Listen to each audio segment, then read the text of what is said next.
Welcome to Basic Brewing Radio for Thursday, January 23rd, 2014. I'm James Spencer.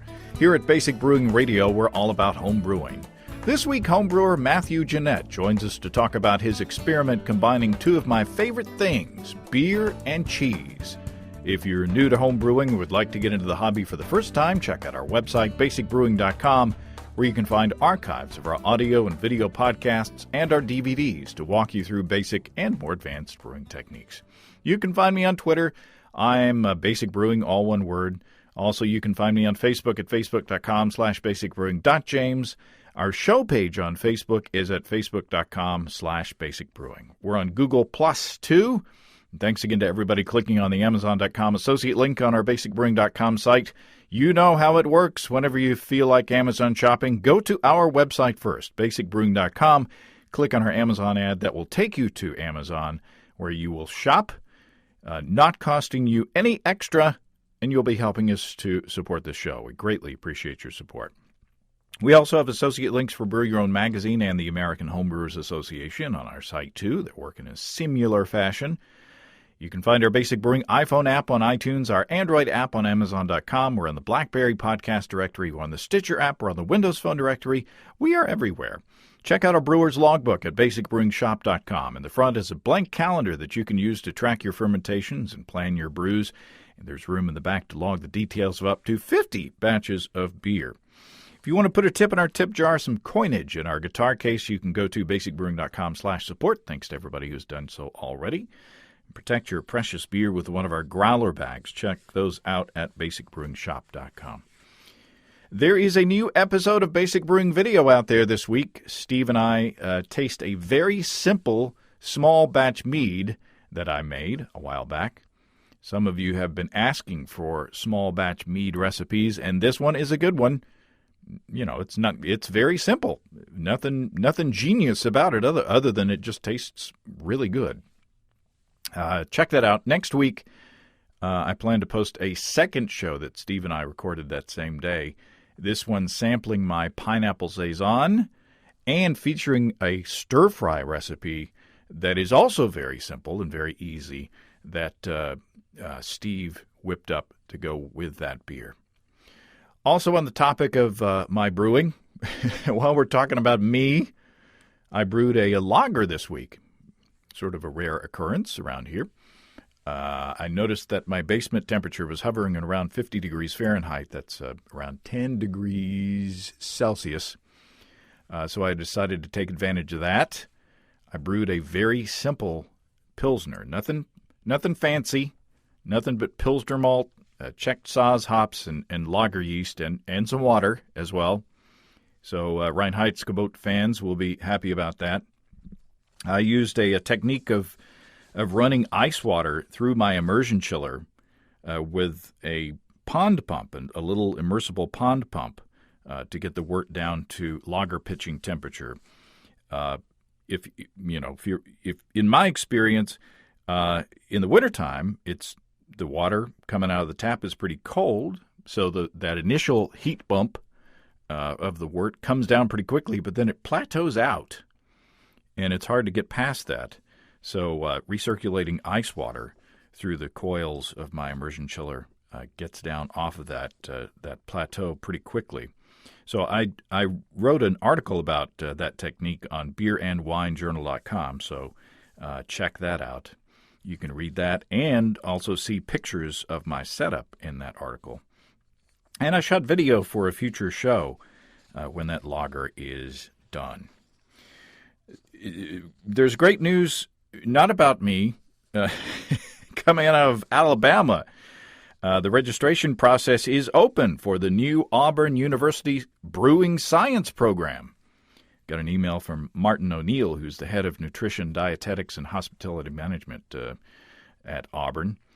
According to Martin, the deadline for applying to the graduate-level program is February 14th. February 14th, or something familiar about that date.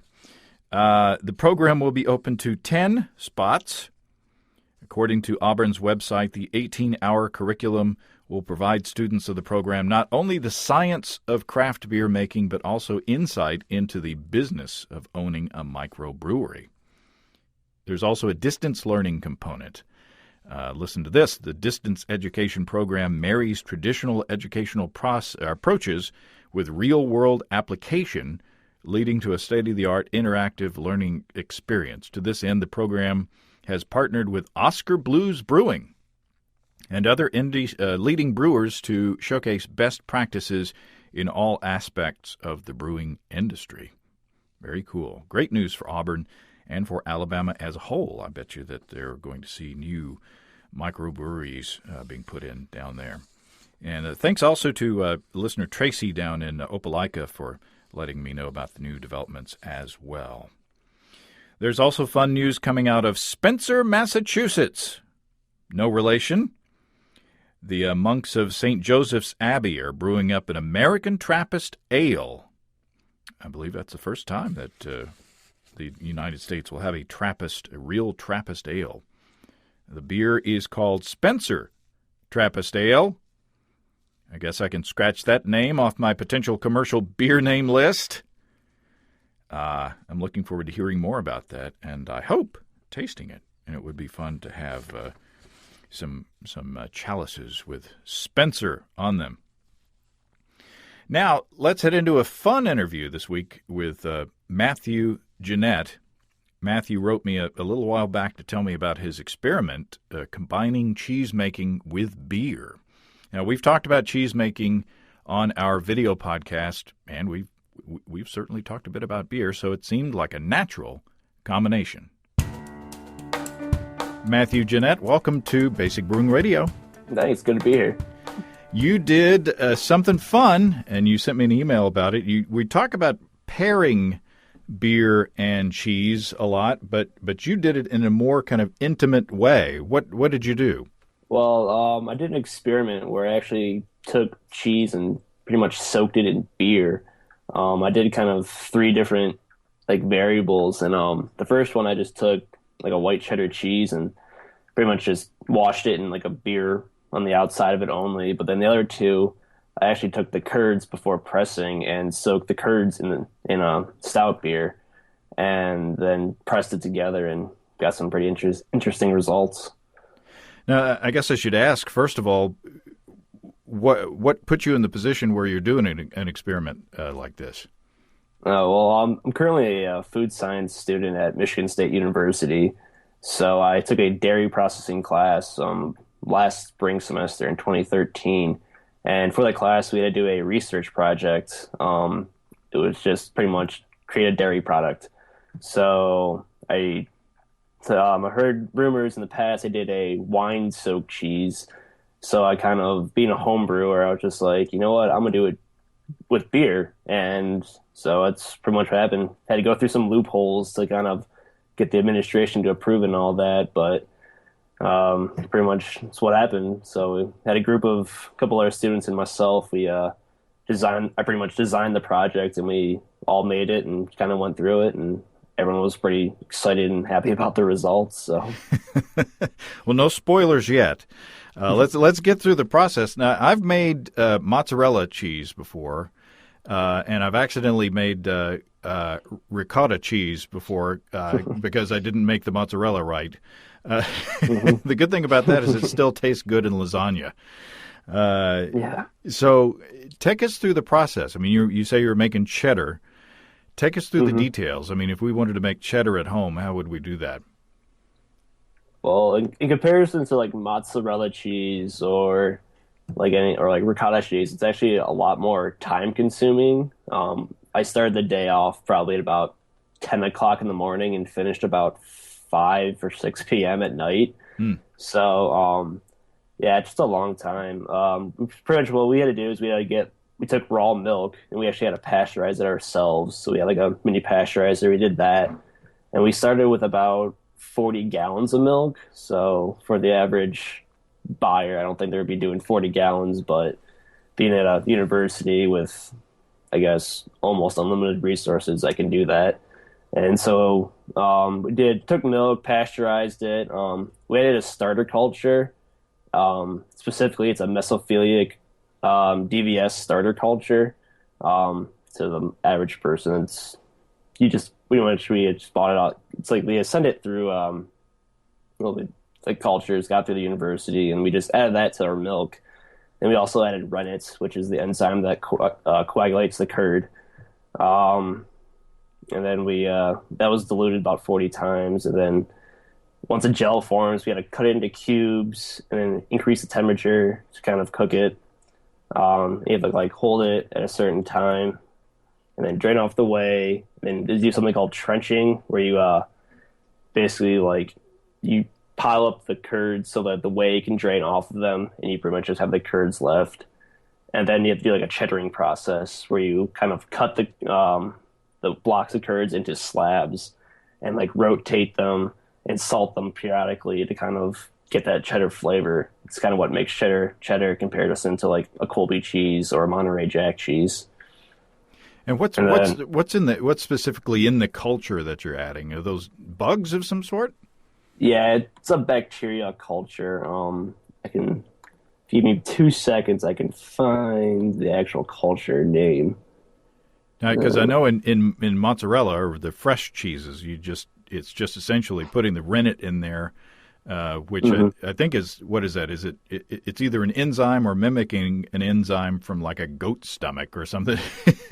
Yeah, rennet is actually it's an enzyme extracted from the calf's stomach, but nowadays it's pretty much just engineered outside of the thing. But the actual culture is I think it's like a lactobacillus culture with some other bacteria in it. But what it does is it ferments lactose, basically. It transforms lactose into lactic acid, which kind of causes the acidity of the cheese to drop, or the milk to drop, and cause those curds, to cause the casein proteins to coagulate and form those nice curds, and then kind of separate that from the whey. So basically curds and whey right there. As in the nursery rhymes. Yeah.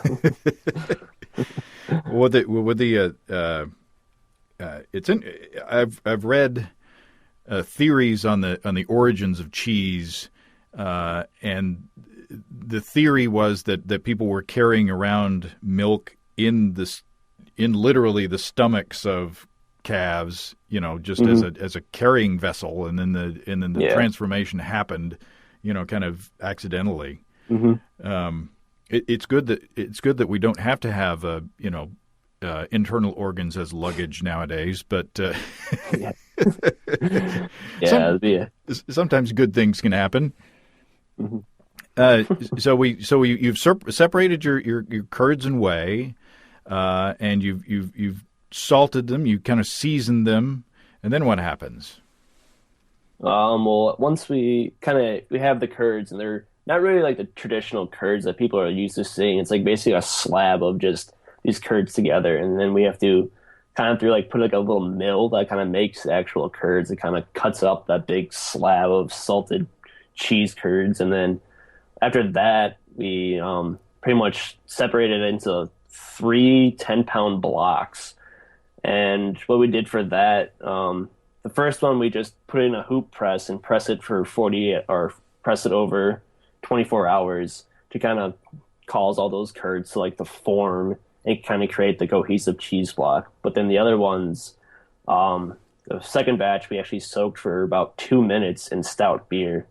And then the third one kind of differs from what I originally emailed you, but we actually soaked it for 15 minutes in the beer.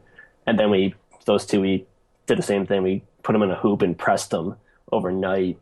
And then after that, we spent about a week going in there every day and kind of washing the outside of the cheese wheel, what it was, and then with the stout beer and kind of cause more penetration from the outside. And after about a week, we let it just sit there for another week in the cheese aging room, and then and then after that we had to do a presentation, so we couldn't really let it age too much longer for the class. But I was given permission by the dairy plant manager to kind of keep the cheese over there for like 6 more months. And then because just past early December, I picked the cheese up and then took it to work, and we started eating it. And before I knew, we had 2 of the wheels already gone, so I had to kind of preserve the last one so I can share it with friends and family before it was all gone. I won't ask you what kind of digestive issues that may cause, but I don't know. Well, I work in a meat plant on campus. It's called the meat laboratory. So I actually do a lot of like butchery and stuff. So we got to have some nice salami and cheese for breakfast or for lunch. And so it was a pretty good day or two where we're just eating nice cheese and salami. So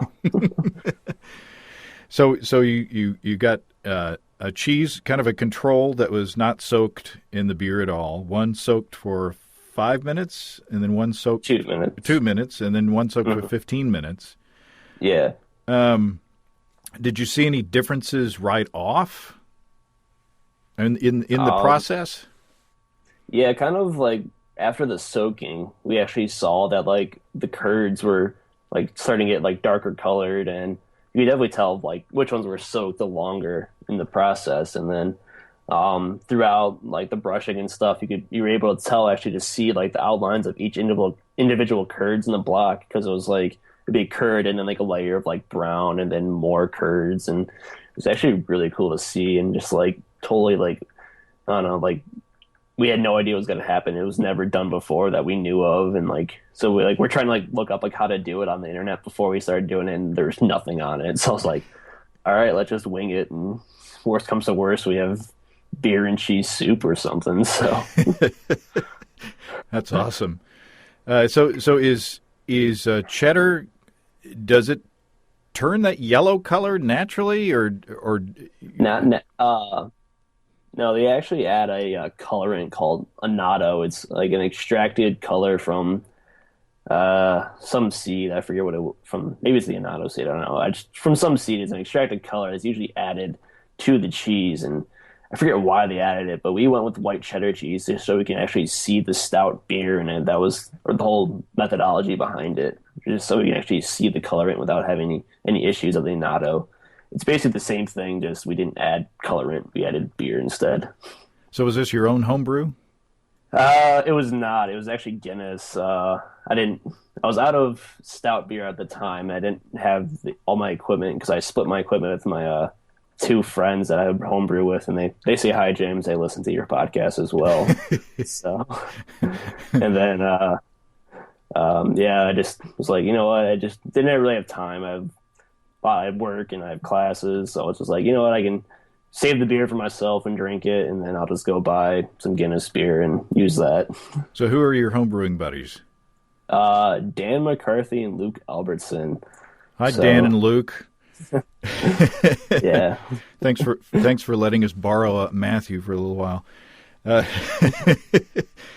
So you got the three cheeses, and did you see any difference in consistency between the three? I don't like texture. I mean, they're all kind of. Actually, our control for some reason ended up in like a salt brine overnight, and we had no idea why or who put it there. So it kind of turned really like solid and didn't have like the greatest texture. So our control was kind of just not a control at that point. It was just a mishap, I guess. And then, texture wise, I guess not really. Like they tasted like they all had the same sort of mouthfeel of the two beer ones had like the same mouthfeel and like creaminess, and like you can just really taste the flavor. But then after like a while, you can like you could like break it apart like easier with like a 15-minute soak. Like you can actually like pull kind of like you would break the cheese and like it'd be like kind of follow the lines of like the beer through the cheese. So I don't know, like I guess I'm gonna eventually redo this experiment just like in my house and see like how long our soaks affected, just because I like the cheese. So eat it anyway, so see what happens. And then so we had like actually some issues, like we were wondering how like the alcohol would affect the curd formation in the cheese when we were doing it. So I guess right now we didn't see any issues with it, but I guess with longer soaking there might be some issues. But I guess it's all more experiments and more cheese. So well, there are worse things to do. Yeah, there are worse things. So what were the results? How did it taste? Well, I guess on the 15-minute soak, I'll just describe that right off the bat. It was, you know, like you had the cheese flavor, but it wasn't like a traditional cheddar. Like I kind of describe it as like cheddar mixed with Gouda and like a little bit of like blue cheese or like Roquefort cheese or something like that. Like it was because you would taste like yeah, like the creaminess of like a Gouda cheese, but like the flavor of a cheddar, but then like there's like this back hint of just like this like culture, which I think was like part of the beer.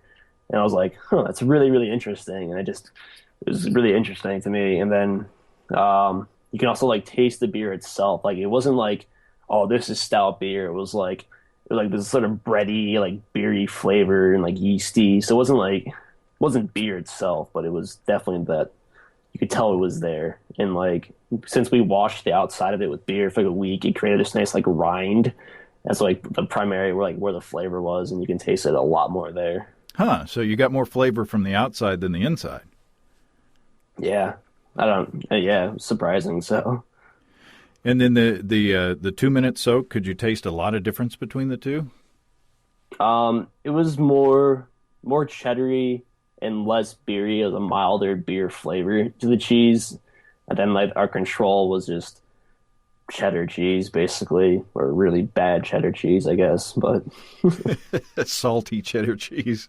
yeah, So could somebody do this at home with store-bought cheese? I mean, if you're just brushing cheese on the outside with beer over a period of days, it seems like you could do that with something that's already made.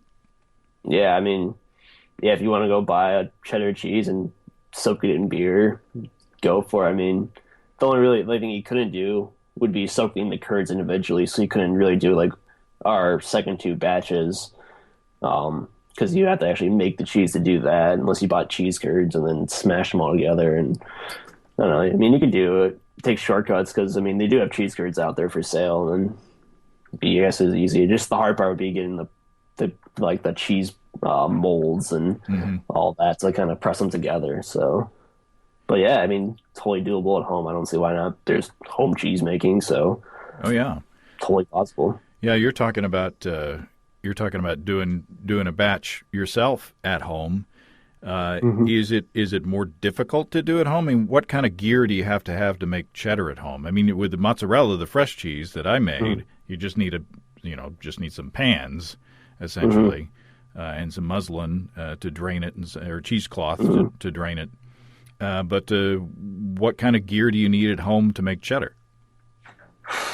I don't really know. I haven't looked into it too much myself per se, but right off the bat, you definitely would need like a cheese press, a very large pot. But as a home brewer, I have one of those already. Just the way how we monitor like our progression of cheese is we do it by like the titratable acidity.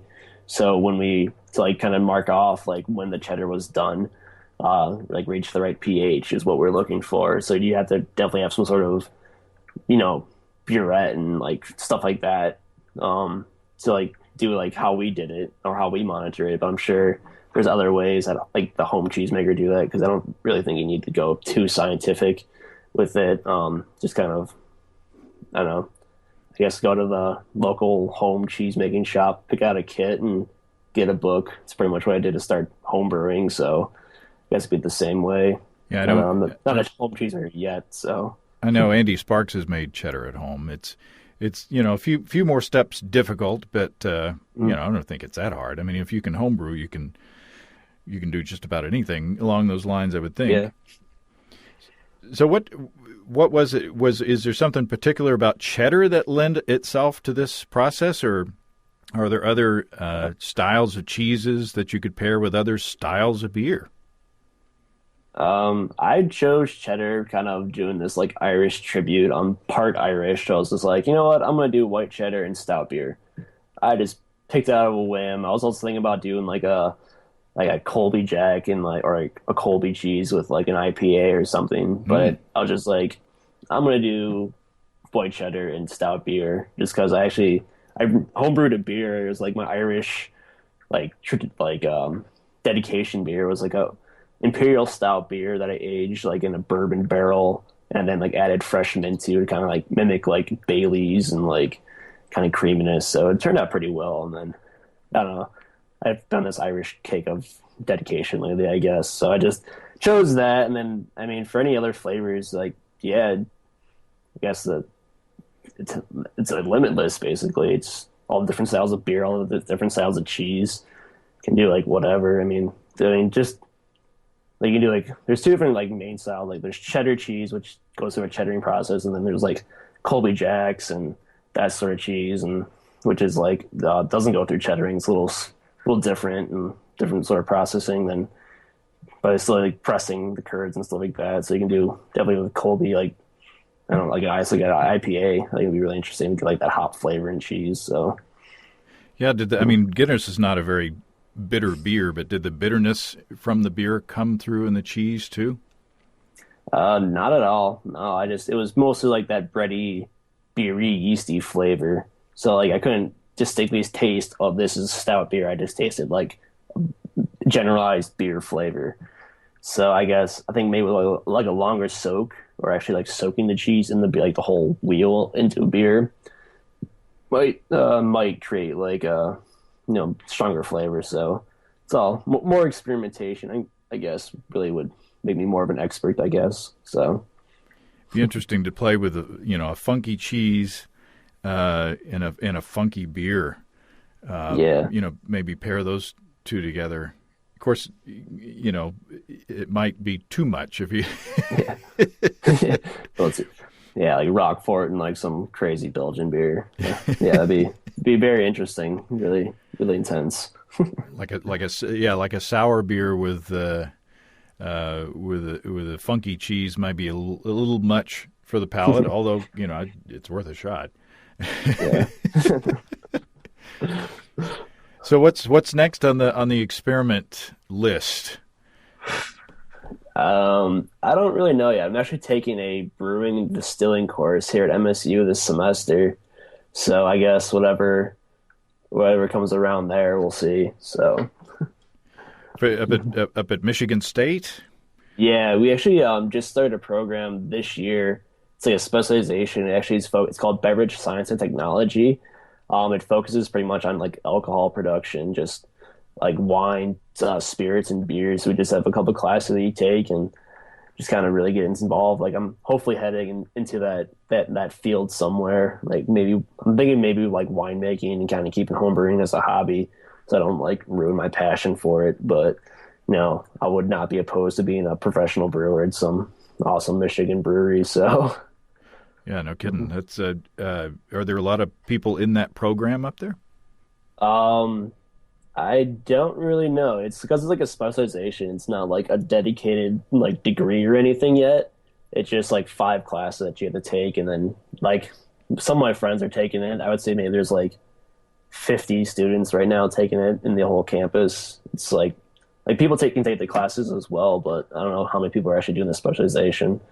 But hopefully, I know they want to make like Michigan State like a big power in like the whole like alcohol production industry, like kind of be like the next UC Davis or Oregon State. So that'd be cool. There are a few schools across the country who are starting to get into the brewing and fermentation sciences. So the more the merrier, in my opinion. We can get more. Bring it on. more awesome beer. That's all. It'll be the best part right there. Well, excellent. Anything else that you can think of on the topic? Any pitfalls that if people want to try this process at home that they should look out for? Don't let your mind block off like the possibilities. Basically, like I completely did this on a whim and just kind of went for it, and that got awesome results. So don't be afraid to use some crazy beer and some crazy cheese and see what happens. I mean, worst comes to worst, you ruin some beer and you ruin some cheese, and you can make some soup out of it or something. I don't know. So just don't be afraid and just go for it. So and report back to us. Yeah, let me know. I would love to know. Awesome. Thanks, Matthew. Yeah, thanks, James. Well, thanks again to Matthew.